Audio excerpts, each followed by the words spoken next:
Greetings and salutations, everyone, and welcome back to tonight's second half. Before we jump into tonight's second half, a couple links. As you know, I rely on Patreon, PayPal, and the merch to help the channel to continue to grow and go. Links to Patreon and PayPal are in the description below. The merch is displayed directly under the video. Also, Dogman Frightening Encounters, Volume 1 through 3, the audiobook versions.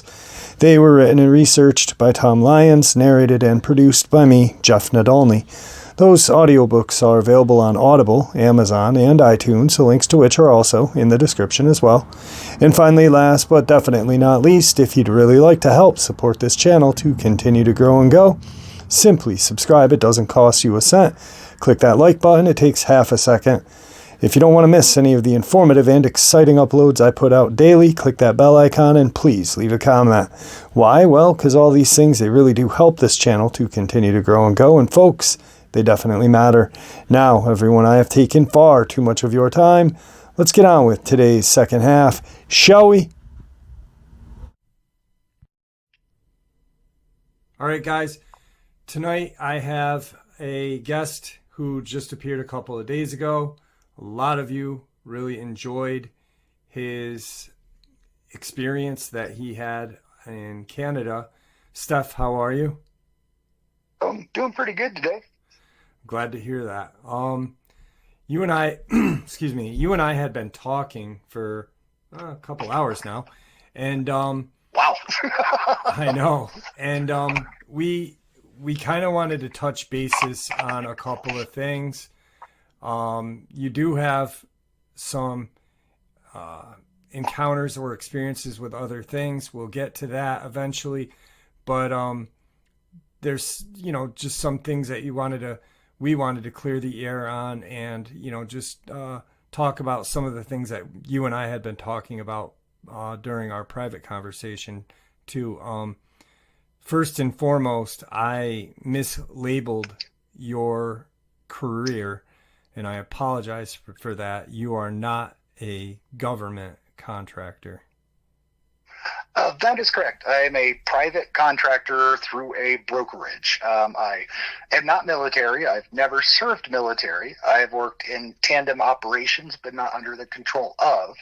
I just felt that was an important distinction, and it was just, we were having a fun time interacting, and it was an honest mistake or typo. So please bear with that. Right. Now, just to kind of... because most people from movies and TV shows and stuff like that, people automatically assume that you have to be in the military to become a private contractor or mercenary or whatever you want to be called. That's not true, obviously. No, that is not. There are many ways, deliberately and accidentally, to start down that path. My inset to this whole process, I prefer to keep to myself at this point. But I did not start out in some crazy training program. I went in as a liaison specialist due to some of the skills that I had before I went in, and they were applicable, and events aligned that is the path I've taken. So I just want that to be clear for everybody. I don't want to take away anything from the veterans or armed forces. I don't want to claim to be that. I was paid well, and I knew what I was getting into, and I had a lot of autonomy. Most of the soldiers, Marines, and all the armed forces, they are hardworking, and they have less aegis and control over their life, and they do a very hard job, and they take a heck of a lot of risk. I'm allowed to prep more. I'm allowed to have better gear. I'm allowed to say no. So I think that's an important distinction. I do not want to represent myself in any way as affiliated with the government. I've always worked for a private corporation or through a private entity, and I have no military training. I have had a lot of training. It would be on par or different and on par, but I just don't want that misrepresented, and I would not want to represent myself as somebody who had followed the path of the armed forces. So that's my giant wordy explanation of that. All right, perfect. Now, you and I had been talking for a while, and we had some interesting conversations. You had sent me a photo, or not a photo, a drawing. And because I was talking to you last time we had talked about some of my interests of what I have been researching, and I not only am I narrating and interviewing people, but I'm also doing some deep dive research into some of these crazier cases. Tennessee being one, but the one that really has my most attention is the Tom Mezek case, the 82-year-old ex airborne ranger. And you had sent me a photo, or not a photo, a picture of a creature called a pull-off. And I think we had pretty interesting kind of conversation about that. Is that anything you want to start off with that, or how do you want to? What do you want to share? Is basically. In a couple encounters, I've been educated, instructed, as well as had 2 different encounters with something referred to as a pull-off. Its designation would be beta delta, meaning bipedal and quadrupedal movement. These things are, I think, responsible for some of the, hairless, tall, monster, lanky sort of things that people have rarely seen, but I understand and I have observed that they do have an ability to disappear into the woods. And under observation of one of the corpses during a retrieval, it was observed to have chromatophores, and it was changing a lot of different colors, even though it had no sign of life, like a squid or octopus. And it has been my experience that other things defined as cryptids will be or have this chromatophore ability to actually camouflage. And I find that very interesting that very few people have seen that body form type, yet it is responsible in its attack method is to pull people off very quickly and disable them and disappear. So I think they are just as common as what people would call Bigfoot or Dogman, but I just don't think they're as observed. And they're probably a lot more responsible for predation than any of the other known cryptid encounters. Okay. So,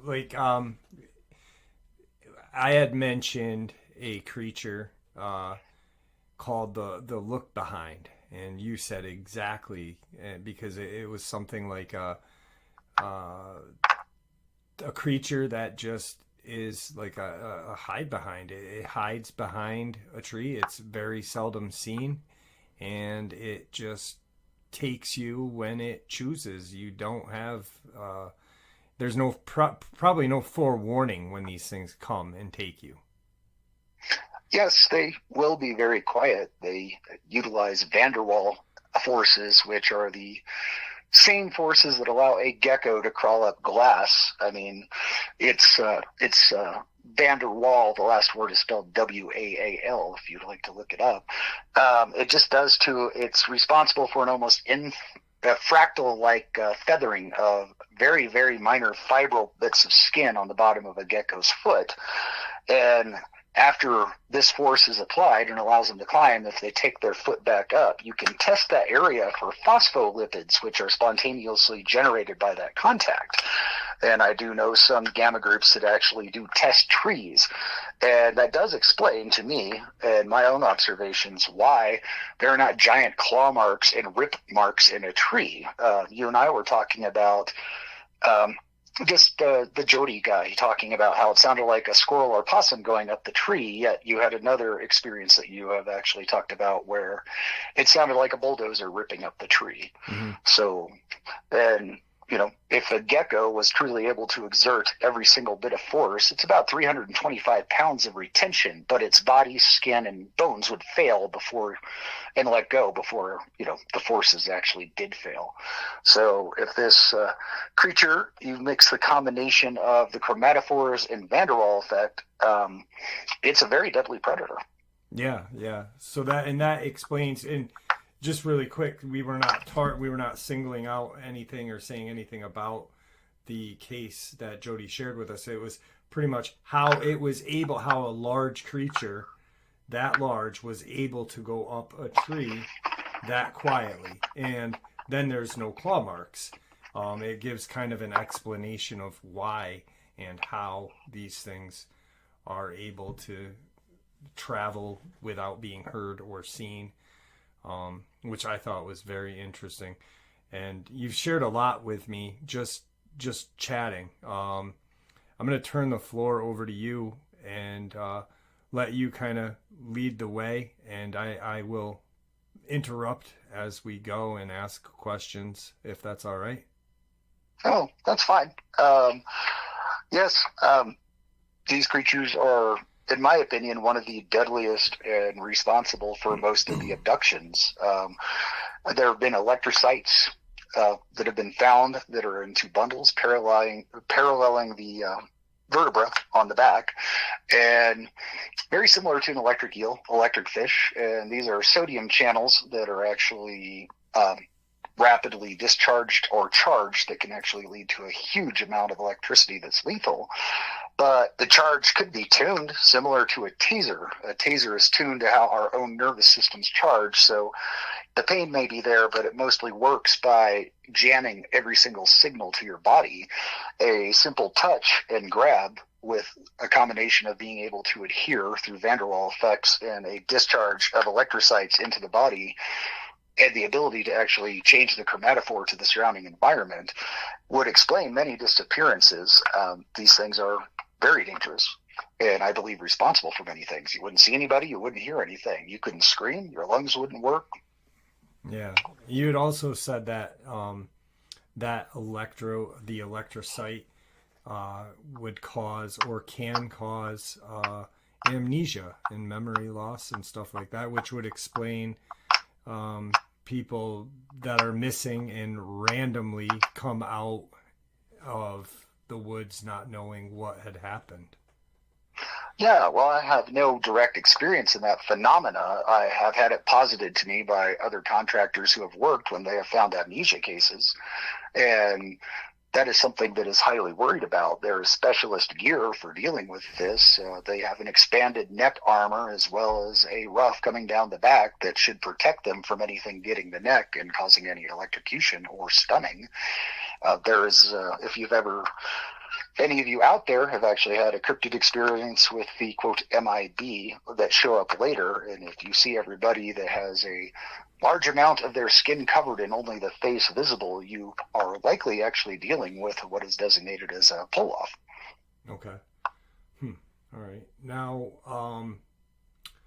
you kind of brought something up interesting, and I'm going to question you on it. Okay. You had said that the gear that you guys have is to protect. Now, when you go out into like a diamond mine or a precious earth metal mine, are you guys like warned of these things prior, or is it not spoken of? You know what I mean? Are you going blindly into this and then learning as you go? The 1997 event in Waikiki was my first experience with what people would call cryptids at a job level. After that event, I was approached, since I had exposure to these creatures, about engaging in other jobs, and most of these jobs were periphery security. Was in a G2 class, meaning we usually ran the outside perimeter. G1 class was usually the people on the inside. We did have to be warned, but they usually just gave us cliffies, which are very limited amount of information that's laminate cards. It can actually be good complex information, or it can be some very basic protocol information and what to do. In a lot of cases, G1 group would actually communicate with us simply due to the fact that we needed to know things. And so over time, I picked up bits and pieces and had more encounters on peripheral operations to central operations. And that's just how you learn. If you don't vet out and you don't fail or don't break, then yeah, you can actually learn quite a bit. And this is all through private brokerage. On my aspect, if there are secret government labs or specialist super groups or whatever that other stuff is that people always talk about, I've never encountered them. I don't discount their existence, but I really don't know. Right. Okay. All right. Now, you had said that to me that the rake is known as or would be considered a pull-off. Yeah, I think the rakes are a smaller version of the pull-off. The pull-offs usually range 6 to 11 feet. I think these rakish creatures people talk about I have heard that they actually scale in size as opposed to have a growth development stage system. So I think we're looking at the same entity. Okay. And it makes a lot of sense too with what you and I had talked about with like the van der Waal effect is like there's videos on YouTube that seem very credible, that don't make any sense. These creatures, there's one where it's literally, it looks like it's hanging off the side of a tree like a gecko would. And then it's almost like it's just stuck there. And, that's very interesting that I'd never thought about that. And I never really thought about, the claw marks. There would, like you'd said, there would be claw marks all over the forest from these things just traveling up and down trees the way they do. Now, I remember you telling me about somebody who had it sounded like a bulldozer going up and down the tree. Can you actually retell that one? I just think it might help them. It was a lady in, I believe, Montana, and her husband, they had kind of a ranch. They'd retired, so they built their dream home out in Montana, I believe. They had some forest or woods behind them, and on both sides, a beautiful clearing in front. They had some streams and stuff, and she had been walking her dog. She had a little dog, and she had kept hearing these whatever. She never saw exactly what it was.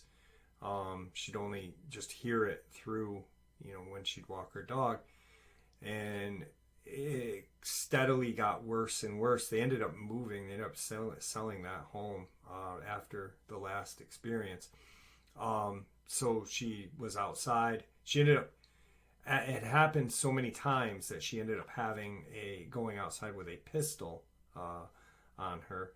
And the last night before they had ended up selling their home, she went outside and she ran in and got her husband because it sounded like a bulldozer was plowing through the forest. They couldn't see anything. They could see the trees moving, like something was in the trees, but it was loud and terrifying for them. And they ended up selling their dream home and building a new one somewhere else where they felt safer in more of a populated area. Yeah, I just wanted you to share that as a comparison to some of the stories we've heard versus a different version of something that would sound like without the ability to exert the forces on the tree to actually climb. So I think that one's pretty important to bring up and let people know that sort of motion and ability is possible. I think that will help people nuance other encounters that have been had or they have had, and also instill a degree of caution and understanding about the vectors of approach when you are hiking. Yeah. Well, during this conversation, we were talking in the photo that you sent me was, I think this might be helpful with the Tom Mezek case. And, you know, as we were talking, I had said this to you, I started thinking about it, and it makes more sense that, you know, something like that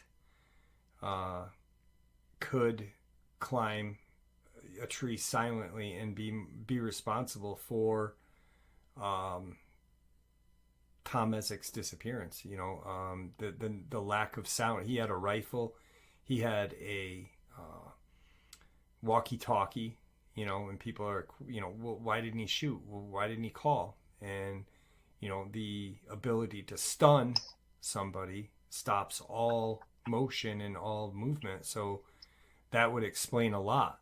And then bring him up in the trees where he is not seen.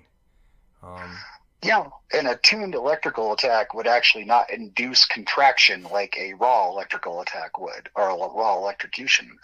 Otherwise, the person would pull the finger, and if it was on the trigger, or there'd be something that could happen. So true paralysis induced by this sort of induction from an electrocyte is literally a freeze up, not a contraction spasm. So that's just an interesting bit of knowledge to differentiate. Right. And one other thing that you had said to me, which kind of still, I could still, because, you know, I talk about Dogman encounters on this channel a lot. I mean, it's my name in the channel. And you had said that some of the pull-offs, and I'm going to struggle with some of the wording that you use, shared a caniform, and I believe I got that right. And just say dog-like. That'll probably help. Dog-like, and something else kind of way of looking. So it could still be classified, if somebody saw this creature, as a Dogman.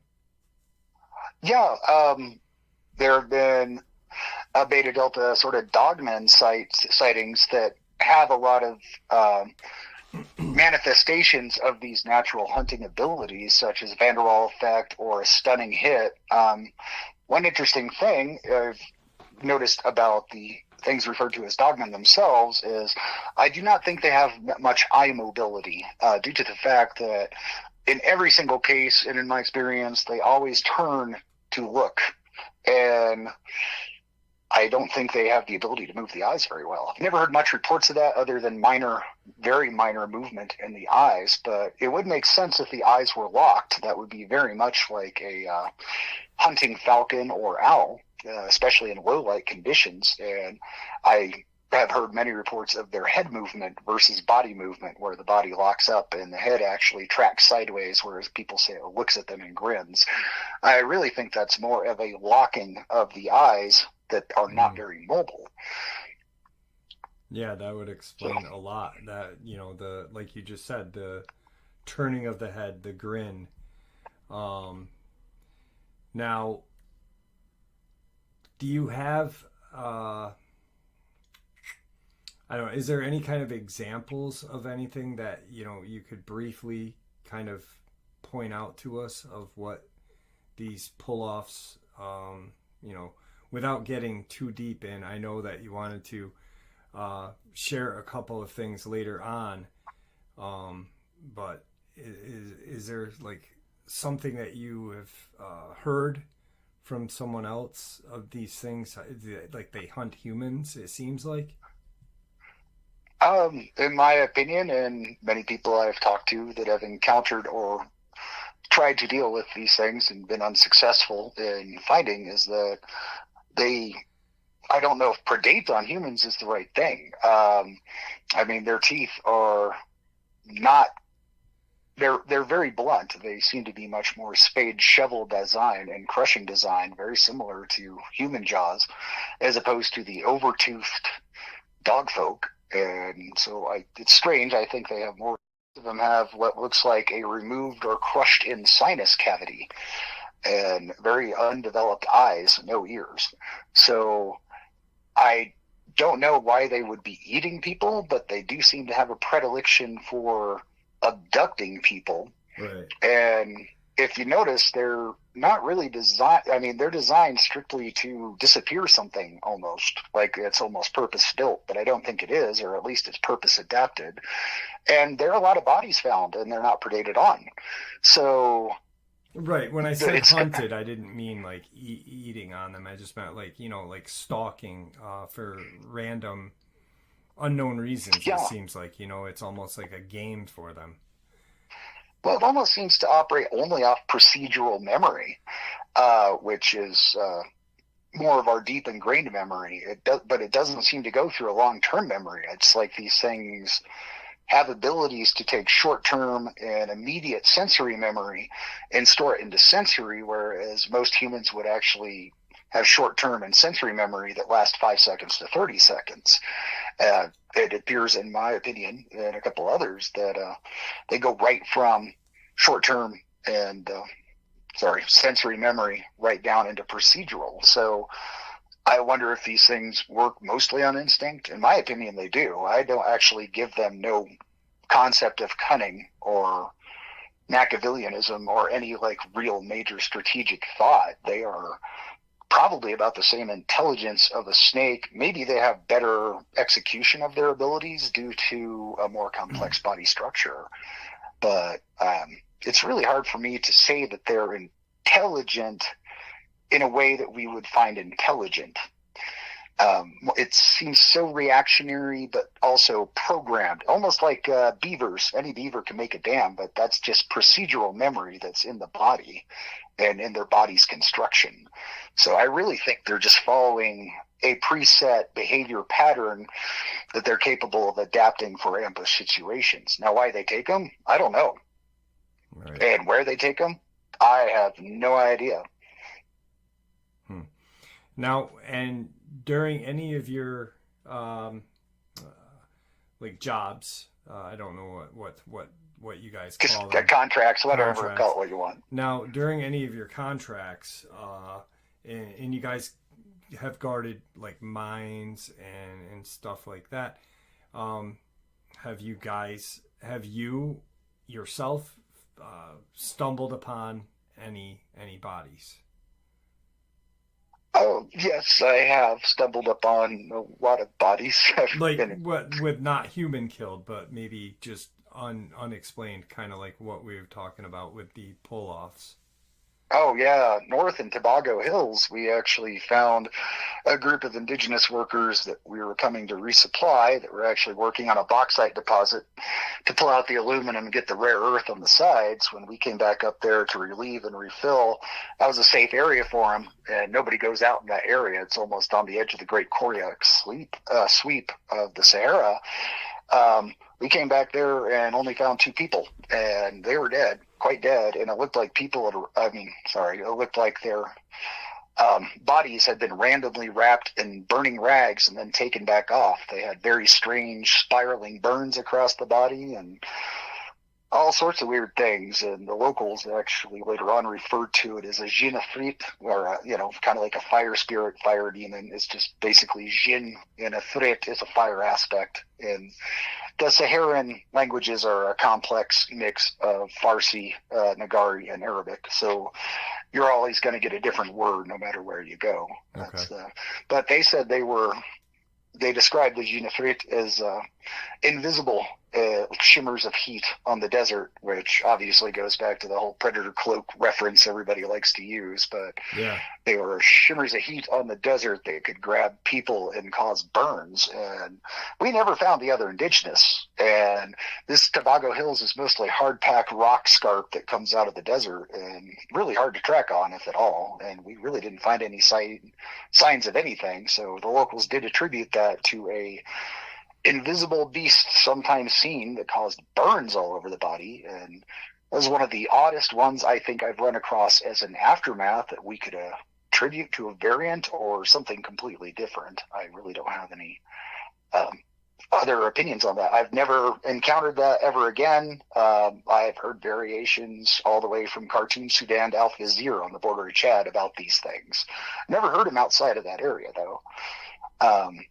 And you have to bear with me today, folks. I actually have a raging headache due to the pressure and weather. So I'm doing my best, and I'm enjoying doing this, but I might be a little unclear and not on the ball as I was last time. So please bear with me. You're fine. I mean, if you want to take a break or anything, just let me know and we can stop for a little bit. No, I'm cool. No. I'm cool to keep going, but I realize I'm a little bit slower today, and I'm just wanted people to know. When you said gin Lafrite or whatever, like I'm picking up on the word gin, like DJINN, correct? Like the gin, like as referred to as in, when people in Afghanistan and Iraq or whatever in the Middle East, how they refer to these creatures as jinn. Oh, yeah. And we're in North Africa, so you still have a lot of the Arabic, Farsi, and some Nagari, and a lot of the Tuareg, stuff like that. So jinn is just kind of a catch-all term in that area for, it's the same as saying a spirit or a demon or anything like that. And this cloaking, like how you referred to, like a heat, it sounded like almost like a heat mirage. It would be like, this like kind of shimmer.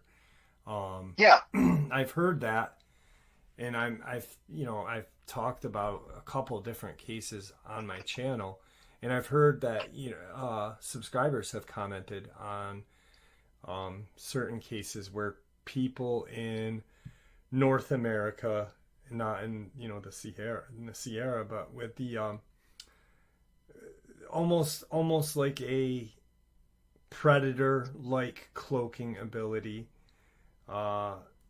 in the woods of America, which is fascinating too, because we're talking about two different countries, two different worlds, two different climates, and it's almost like they're using the sunlight or their surroundings as like a cloaking ability, or whatever the electrocyte or whatever, possibly.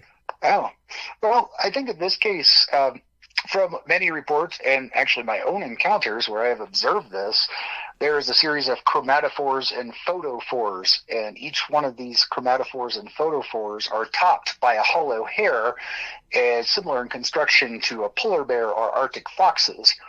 This construction was originally noted on the bear and fox and emulated to make a better insulation back in the 80s, called holofill, an actual hollow fiber for our sleeping bags.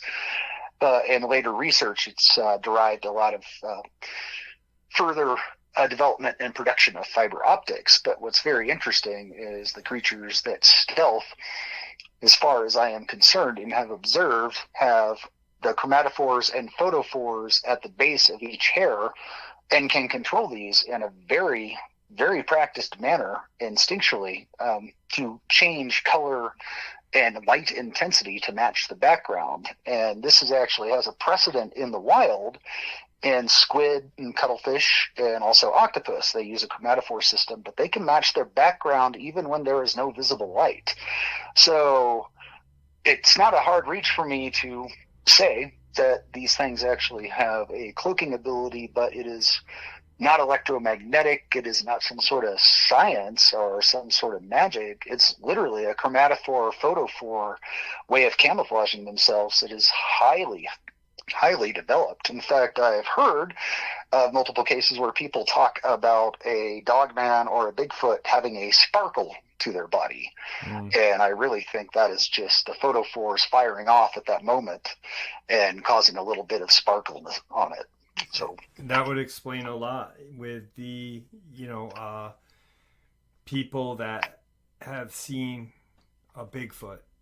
You've got yourself a 9-foot, 700-pound squatch walk behind a 2-inch in diameter tree and disappear, and then people are like, maybe it went into a portal or something, and that would explain where it went. Well, it's still there. It's still watching you. And I believe that explains the heat shimmer and all the other aspects to it too. I've observed that field in motion myself, and it looks like bad CGI, but it is quite real. But if it chooses its background appropriately and keeps its motion to a minimal, then yeah, you can't see them until they actually move. And they're not very effective to be found on thermals, that's for sure. I mean, I have never picked up a good body heat signature anytime on any beta delta sort of entity with white hot and green hot, or even FLIRs or FLIRs. I mean, once you know it's there, you can dial in, but its outline's broken up too much by whatever it's doing. And they obviously would not be developed to counteract night vision from a mechanical object, but they could have developed a natural way of dealing with this to develop, spoof hyper night vision from another creature or predator, or even make it easier to sneak up on prey that developed a good night sight. Yeah, that's crazy. I mean, it's just, I've had a blast talking to you about this stuff. It's very interesting, and it puts a lot into perspective. That, you know, just it gives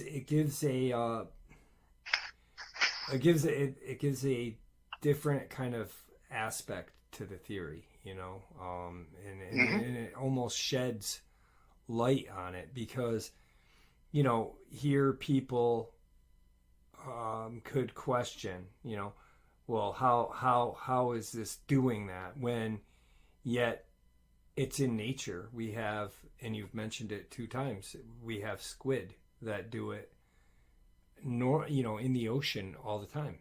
And why? Just because something's in the ocean doesn't, it could do. A land animal is capable of doing the same thing. So it's not too far fetched to think about that being on Earth. Oh, sorry, I didn't mean to interrupt. No, you didn't interrupt me. I was just saying, I find it odd that people go for the mystic route. And I mean, in all my experiences and everything I have learned myself, is there are biological functions that every single one of the cryptid encounters, from flying, burrowing, anything, actually has parallels and abilities that are manifest already in nature.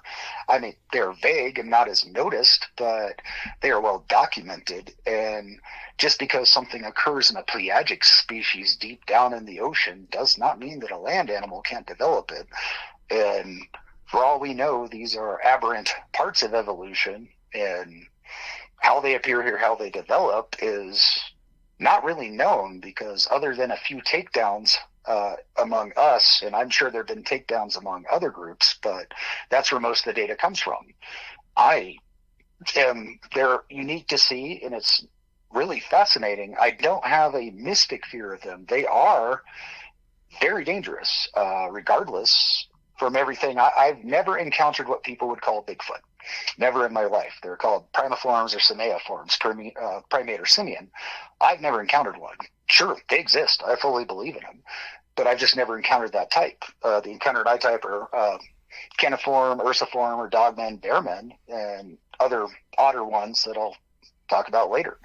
But to me, they've always been incredibly dangerous, but very similar to a grizzly. Don't provoke them and hope for the best. That's the best thing to do if you're not out actively in an area dealing with an operation. The pull-offs, on the other hand, to me, don't resemble any animal. They just are a humanoid form that is very adept at taking things. Now, would you consider the animal or the creature that you shared a couple of days ago, would you consider that a pull-off? No. That thing seemed to just go on a one-way trajectory. I mean, I have no idea where it came from, but its actions were not in any way stealthy, procedurally thought out on a memory, and they were beyond instinctual. I mean, obviously I want to default to saying it was like a berserker, but it did show the ability to, it just didn't turn and run. It did drop down and assess the situation before it jumped at us, even if it was quick. So, but it was open territory, open terrain. Despite the fact that it sublimated off most of its non-skeletal system, it still did not strike me as a ambush or thought out predator. It really was just, I see it, I go get it. Pull-offs seem to be much more nuanced, or at least developed for their function, yet they don't demonstrate predation on the body. So to me, that's a mystery. Some people say that they steal the soul or essence, and I mean, bless their souls. I have no idea. I have no way to prove or disprove that. I just know from what I've seen that anything that has the ability to use a photo 4 chromatophore cloak hates fire. And if we're ever dealing with that, we use Dragon's Breath rounds to start, as long as they don't present an ignition issue in where we're at. But if you hit them with a Dragon's Breath round, you're not going to kill them, but you will instantly destroy most of their ability to cloak and will cause them to flee very quickly, because that is something that they cannot lose, or they're instinctually programmed to avoid. That's interesting. That's very interesting. Now, excuse me for a second. Yeah. I just had to cough. Sorry about that, everyone. Now, we, you and I had discussed a couple of different things. You have, that, as you just shared, you've had a couple of different encounters with different creatures. And you are going to share them eventually, or some eventually, with us. We kind of wanted to talk about a little bit about what the pull-off was and some of the camouflage stuff that kind of goes with these entities, as well as the Dogman and Bigfoot. Interesting thing that I had heard, and I don't know if I had brought it up with you, and this actually, it kind of validates, or not kind of, but for me, validates what you're saying, is, and I've got to find the paperwork, there's a Russian scientist, and I shared this with you, I believe it was in the 60s, it could have been a little after the 60s, but she was kind of looking at Bigfoot. She was looking at Bigfoot for the camouflage.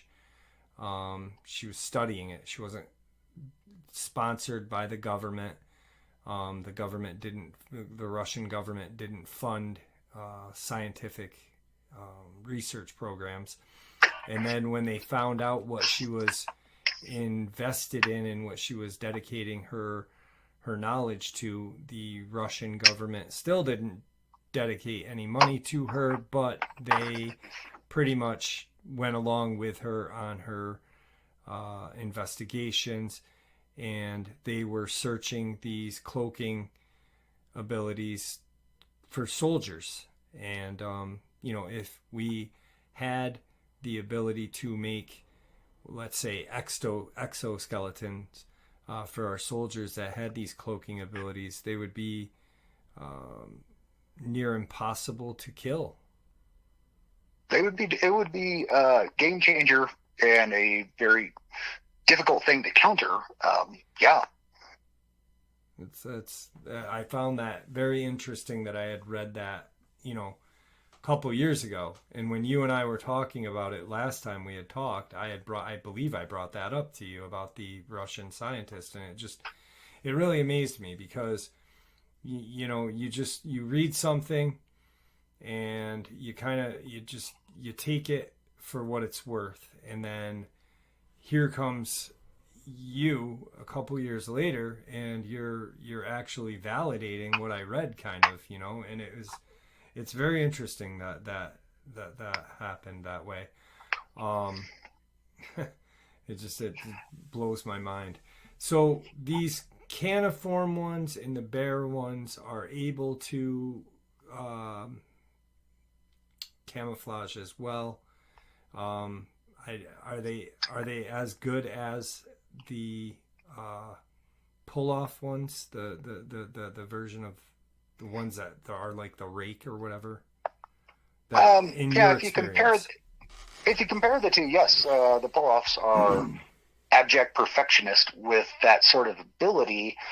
One of the more interesting things that I have found, and I think a lot of other people have observed, is that every single Dogman, all Bearman, Cat, Bat, whatever, they all are very different and all manifest very, very different abilities, but they do have a general sweep and behavior pattern, which is interesting. But it's obvious either, I hate going here, but either they manifest in and they're different, or there seems to be a very isolationist clustering and breeding sort of situations where we don't see much intermixing of traits, because you can look at Dogman in Oklahoma, you can look at Dogman in North Carolina, or in the Smoky Mountains of Tennessee there, and they all have some basal traits that are very recognizable, but every single one of them have a very different idiopathic, meaning unknown behavior pattern, even among their own grouping. And I have no explanation for that, but I have learned to never believe the template I know is perfect to what I am dealing with. There are too many variables. And so what we were just talking about, van der Waals forces, obviously, in my opinion, the one going up the tree at Jody's place was using van der Waals effect, or the one in Montana obviously didn't have it. So every one of these creatures seems to have a selection from a large grab bag of tricks that do occur in nature and are quite explainable. The unexplainable part is how they all got into that creature and how they keep propagating.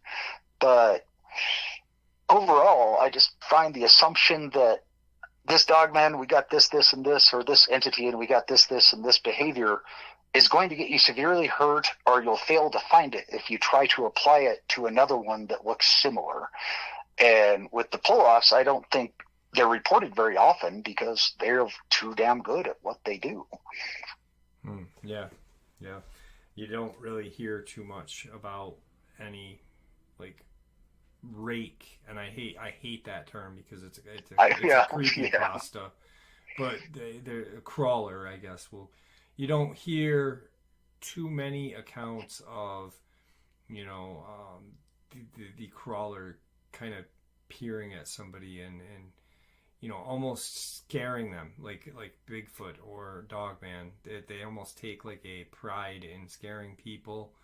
In these crawlers, they're there 1 second, gone the next. It's almost like an unlucky but lucky glimpse of these things. It's very strange. Now, one thing I want to ask, I got two kind of things that I'd want to ask. One is about the case in Canada that you shared with us. Okay. You had mentioned the blue hole. I obviously had interviewed Jody last night, and he and I were talking about it. He had asked me, like, was it a lake? Was it kind of, was it some sort of, because he kind of thought maybe it was, like, he felt that it was a demon, that possibly had, like a Native American demon, something that came from this blue hole. The blue hole, is it a lake? What is that area? What is the... it's a stranded mountain lake, meaning as you go down the hillside, a glacier had scooped out a small basin, and by small I mean about 100 feet across, maybe about 20 feet at the bottom, that had silted up and now holds water, and the water is crystalline blue. So it's called the blue hole, but everybody avoids it because it was considered a place of bad luck, and quite a few people had drowned there, and there's no fish. So that just kind of got bad mojo after a while, and that thing was less than a half a mile from the squirt box. So that is where the family of the individual that passed afterwards by his own hand, they claimed it came from there. Okay. I've been outside of that zone and talked to other indigenous, and while they have their stories, they don't have anything that matches the experience in that area. So I wonder if that's pretty highly localized. I mean, to me, it seems to be. Yeah, it does, because the way, I sat there for a while trying to figure out what exactly it was, and I looked at some cases, and I did some, looking into other cryptid accounts, and I have not come across another kind of account with some sort of creature like that, you know, and it's very strange. So yeah, it does seem like it's localized to that area. Maybe it can't travel or whatever, or maybe it just doesn't want to travel, or like you had said. Or if it acts, oh, sorry. Oh, I'm sorry. What were you gonna say? Oh, I was going to say, or if it acts the way it did, it would not be on a survival metric for very long. Yeah, yeah. And maybe you had said that the locals that you had spoke to said that it had been a very long time since anyone had seen or heard of a creature like that. So maybe it only comes out of this portal or alternate dimension once a great while. And I'm kind of with you on it. You know, you and I had talked, and you kind of feel like it came from somewhere other than not outer space, but an alternate dimension. And I'm kind of with you on it because of the way you described the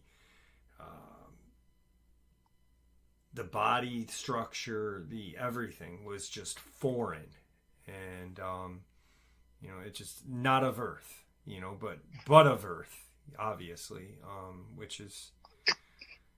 I mean, one of the guys posited that it could actually have been a slip of something that had developed in an alternate path and happened to end up here. So maybe that was evolution manifested in a sihedral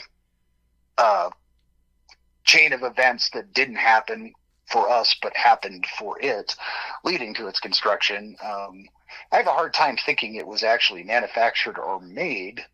I mean, if I'm wrong, I'm wrong, but just my instinct of it and how it acted and how it lasted. And I hate going here on this stuff because, you know, the portals and all this other stuff. But I mean, They've proved that there is actually sihedrally existent matter and manifestation. And, you know, there's actual scientific work and good math demonstrating a lot of these things. We can't achieve them in controlled environments other than in very specialized places, but that doesn't mean that they don't happen. I mean, we have this super collider, and it can produce and change bosonic matter into fermionic matter, and that takes a huge amount of energy and massive amounts of whenever a cosmic ray, which is just a general name for any high-speed sort of particle, hits Earth.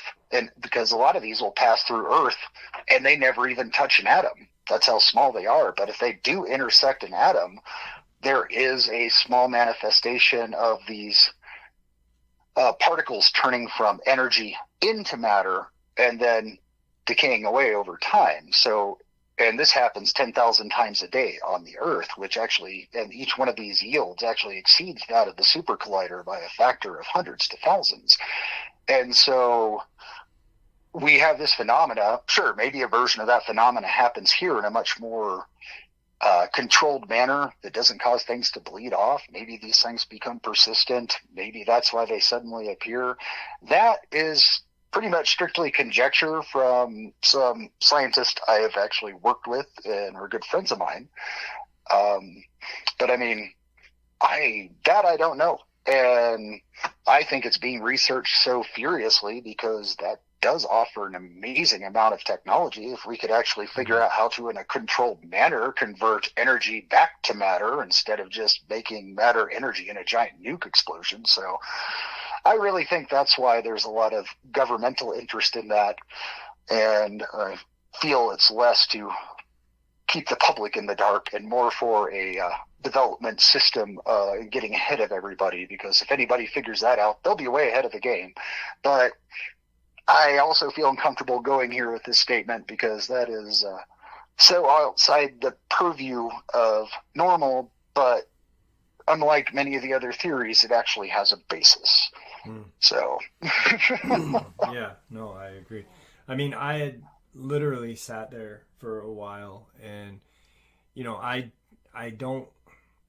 believe that there is alternate life elsewhere on, you know, in the universe. I really do, but I'd have to be kind of dumb to think that Earth is the only inhabitable planet, but because it's so vast. But then I sat here and I was like, well, I started to think about things that, the elders or the locals had said that, it'd been X amount of years, a very long time since they've seen one.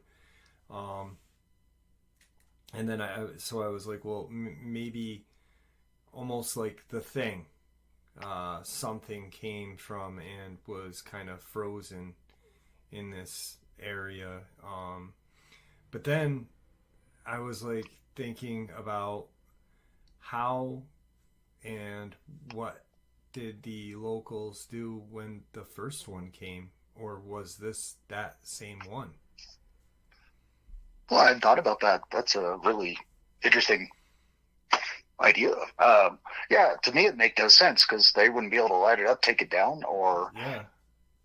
I mean, some of the creatures have shown really high vulnerability to bismuth munitions, which is paramagnetic and actually has a half-life, but the half-life is like multiple trillions of years, so that shouldn't have an immediate effect. But bismuth, when it hits an electrical charge, actually is paramagnetic, meaning it makes a repulsive charge as opposed to diamagnetic like iron, which would actually have a attractive charge. So I don't know the mechanics of why bismuth ammunition works so well, and is what I usually carry in almost everything that I do. But and obviously fire for the ones that seem to have more of a desire for stealth, because it disrupts the whole photophore or chromatophore fiber optic fibril sort of cloaking system. But I wonder if something like this is a closed loop system that manifested and can only last for so long before it just stops functioning. I mean, but that is straight conjecture, and I will admit to you and other people listening that I'm uncomfortable in this territory because I do like dealing with more grounded facts. I know that sounds kind of funny in this situation, but I can biologically explain, experience, and reference many of the events with other than normal creatures and events. But the manifestation part, I am clueless about. I mean, I think I have some pretty good knowledge and I've extrapolated some pretty good points, but that's way out of my ballpark. I know some people perceive me as intelligent, but I've met people who have made me look very basic. So yeah, I don't know where to go on that. Yeah, it's a very strange. That one had me baffled, and I had, after hearing it from you, recording it, re-listening to it, sat there and just, it was almost like my brain was just flooded with theories. I was trying to come up with a theory on what it was, how it was dealt with, where did it come from, and it was it gave me a headache. Yeah, I could see that. But now the last kind of thing I wanted to bring up, I said I had two things. When you, and like I had said previously, or that you've experienced a couple different experiences with creatures, and eventually you will come back and share them, hopefully. When you have been on your contracts, now you're not going out hunting these things. That's another thing that I wanted to clarify. You didn't hunt this Yes. thing. This was something that you got called into, by chance happened to Yes. come across. So when you are on your contracts, and you have encountered something out there, have you come across the silence, the just utter quietness in the woods, where the woods just go, or the surrounding area where you are just goes completely silent? Yes, I've heard that described many times, and I've experienced that from childhood to present day, and that's not pleasant.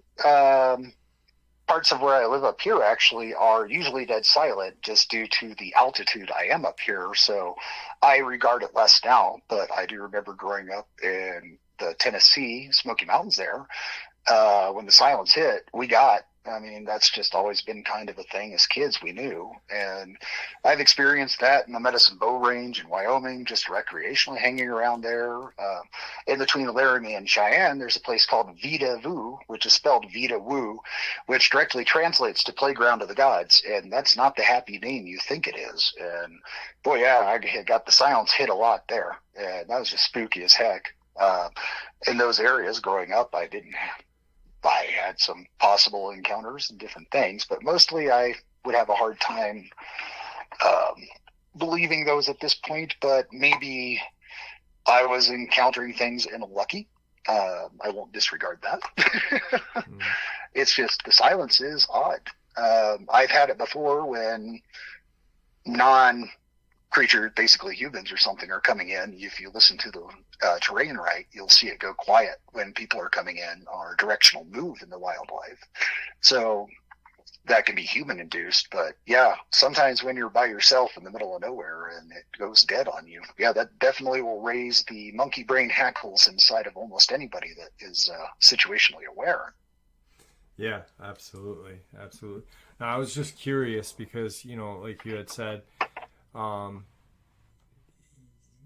I wanted people to know, first and foremost, definitely not a government contractor, and second, you weren't hunting this thing.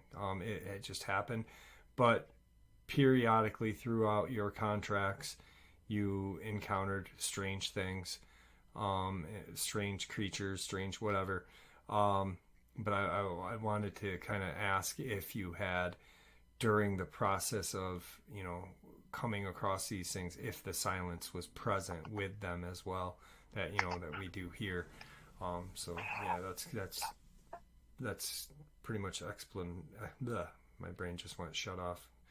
Anyway, well, it's okay. You and I are a little slow today compared to last time. I understand. Yeah, but I just wanted to make sure, because you hear and that one creature that you encountered.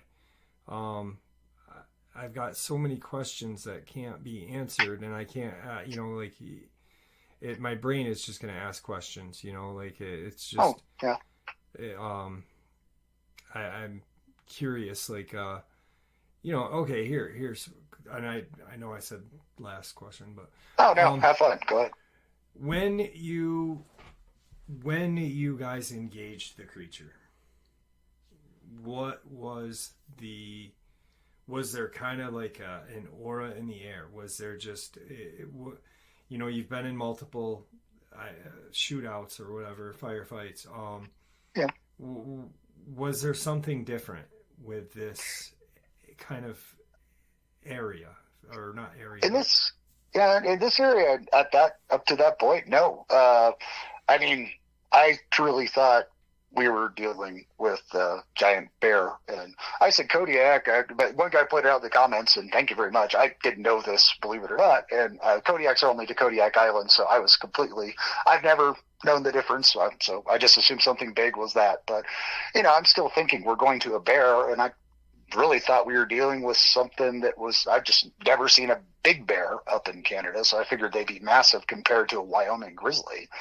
And so I didn't really put it together, and we were just focused in moving really fast. And, when we got there, we just dumped out and expected to put this thing down. And so I have to admit that we were not engaged in that sort of sensory situation where and when we were moving slowly down on the river road, we're just moving around and looking for stuff. You got the Land Rover running and, jawing between each other, moving along the road, walking on the side. So, I have to admit that I can't say whether or not it was silent or quiet. We weren't infilling or exfilling, and, your ears and situational awareness aren't tuned to what that event was. So I must admit some obliviousness on that, just due to not being aware of it, but I have experienced the silence and other effects. One thing I think would be good to share with the viewers, we talked about this, is quite a few people who become lost and are retrieved have reported the feeling of deja vu that did not apply, but they were so compelled of believing that they had been to this point before, it drew them or made them think that they knew where they were going. And I haven't seen this reported in any of the, I guess, publicized or different channel stuff, but some of the people I've talked to and some other contractors have been affected by it themselves. Actually, we all know that deja vu is a danger sign because there's some sort of effect that can happen. And if you feel it puts your guard down, it causes you to wander off, maybe even ignore silence. But that's a very interesting artifact that I have not seen manifested in any information. I do think that's important to share so people at least have that in their head if they go out in the woods. Right. If you get deja vu, stop what you're doing and get the hell out of there. Yeah, that's definitely a very interesting aspect to look at, because you don't really think of that. And I've just recently, since you had said that to me, started thinking about that yeah, deja vu is hey, I've been on this trail before, and no, you haven't, and then you're lost or whatever, and it's almost like something is luring you into that area, possibly by using mental manipulation or whatever it is, whatever you want to call it. Oh yeah, I mean, that could be achieved by pheromones or semi-ammones, signal chemicals of some sort. Or, I mean, they're very powerful and act on basal reactions and instincts. So, I mean, a tailored pheromone or semi-ammone chemical sort of exposure can cause that. I mean, Alzheimer's causes and it happens in salmon. That's how they navigate back to their home spawning ground, is when they're in the ocean, their mind literally decays into an Alzheimer's state. And the only thing they can think about and remember is where they started, in the spawning waters. And that's how they navigate back, and that's why they die after spawning.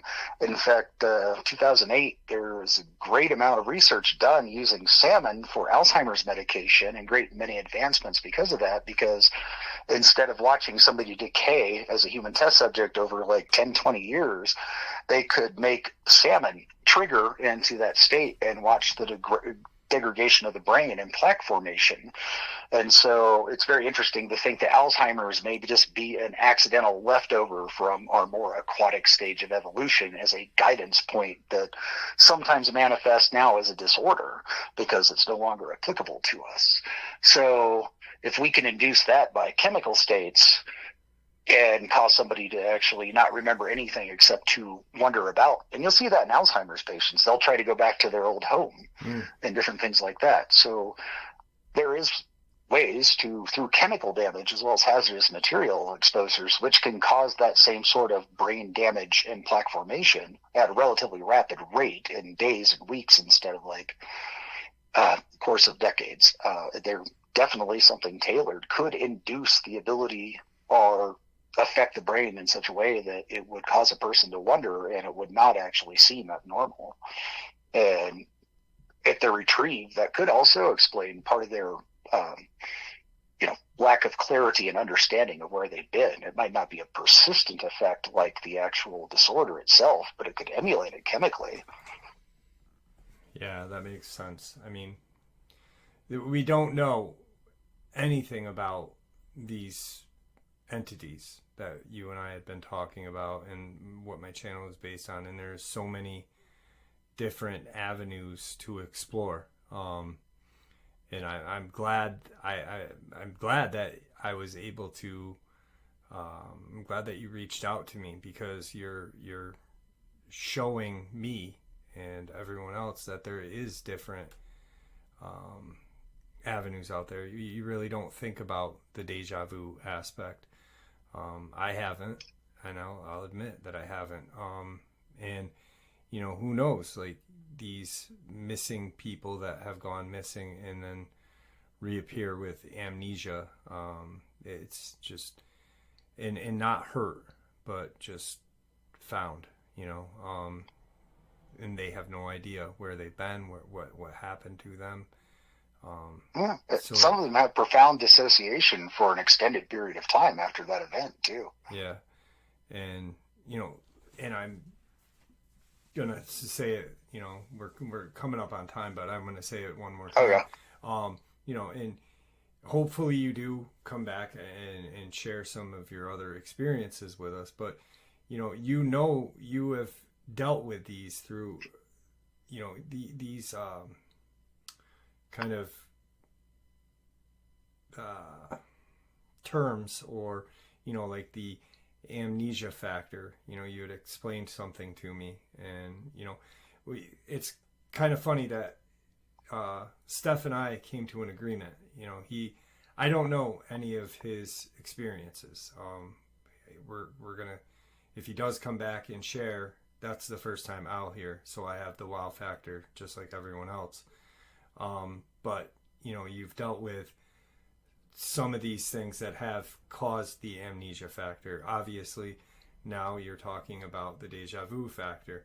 So there's all these different things that we're not looking at, that we're just, you know, taking not for granted, but they're not even in our mind. You know, we're just thinking, these things are here and they just do this. But there's other avenues to explore. There's so much that we don't look at. And I find it fascinating, and I appreciate you coming on and sharing your information with us. It really is a benefit, because it helps broaden the theory on what these things and what they are, what they're capable of. And you know, I don't think we'll ever have an answer. If we do, it'll be probably after my lifetime, but it makes it, I hate saying this word, but it makes it a little more fun to have a more bigger kind of theory, bigger playing field to play with, and figure out more about these creatures. And I like sharing this information in particular because I'm not asking people to believe me or actually repost it, but if they will incorporate what I've said into what they've experienced or what they go out to hunt for, I am not asking the unbelievable. All this stuff can be studied, and in that study, you are going to quite possibly find other factors that I am unaware of that could actually help other people.